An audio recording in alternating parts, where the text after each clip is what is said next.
Hi, I am doctor Anvita, Gastropedia clinic, Noida.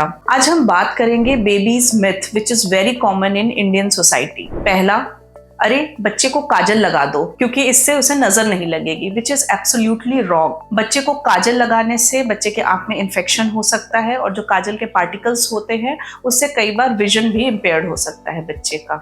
दूसरा, अरे बच्चे को सरसों के तेल से मालिश करो, वो उसके लिए अच्छा है, और हो सके तो सरसों का तेल उसके नाक में, कान में, और अगर मेल चाइल्ड है तो जेनाइटेलिया में भी लगाओ, which is absolutely wrong. Mustard oil में कुछ वोलेटाइल केमिकल्स पाए गए हैं जैसे allyl isothiocyanate, which is it's like a irritant for the babies.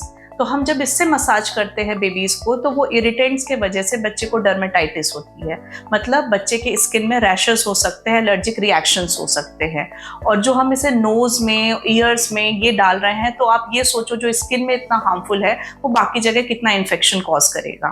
तीसरा, कि अगर मम्मी को फीवर, कफ, कोल्ड हो रहा है तो जनरली कहते हैं कि मत ब्रेस्ट फीड कराइए, बच्चे को हो जाएगा, विच इज रॉन्ग। अगर मदर इस इलनेस के ड्यूरेशन में भी अगर बच्चे को ब्रेस्ट फीड करा रही है तो वो उसके लिए बेनिफिशियल है, क्योंकि मदर मिल्क में काफ़ी एंटीबॉडीज होती हैं और वो बच्चे में जब ट्रांसमिट होती है तो बच्चे को इम्यूनिटी देती है। तो ऐसी सिचुएशन में मदर को अपने हाइजीन का ध्यान रखना है, फ्रिक्वेंटली हैंड वॉशिंग करनी है, और जब बेबी को फीड करा रहे हैं तो मुंह पे सिर्फ मास्क पहन लें। चौथी चीज ये, अरे मेरे बच्चे को दांत निकल रहे हैं, अब तो इसे फीवर होगा और लूज मोशन आएंगे, ऐसा बिल्कुल भी नहीं है।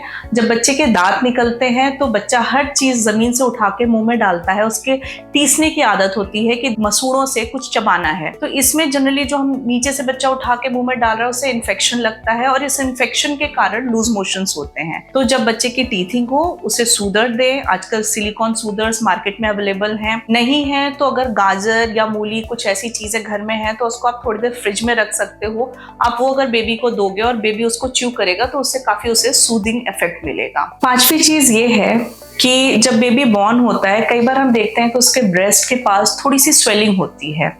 कई बार दादी नानियों का ये कहना होता है कि जब हम मसाज कर रहे हैं तो उसे दबाएं और उसमें जो पानी है उसे निकाल दें, उससे आराम मिलेगा। ये गलत है, इससे बच्चे के ब्रेस्ट के अराउंड रेडनेस हो जाएगी और इन्फेक्शन हो जाएगा और बाद में एंटीबायोटिक्स देनी पड़ेगी।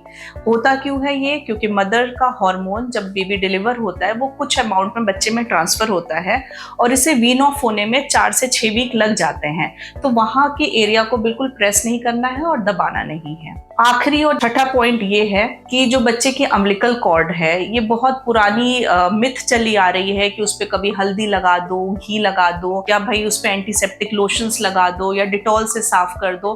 हमें उसमें कुछ नहीं करना है, ये जनरली 7 से 10 दिन में अपने आप गिर जाती है। तो कोशिश करिए उसे ड्राई रखिए और क्लीन रखिए। Thank you.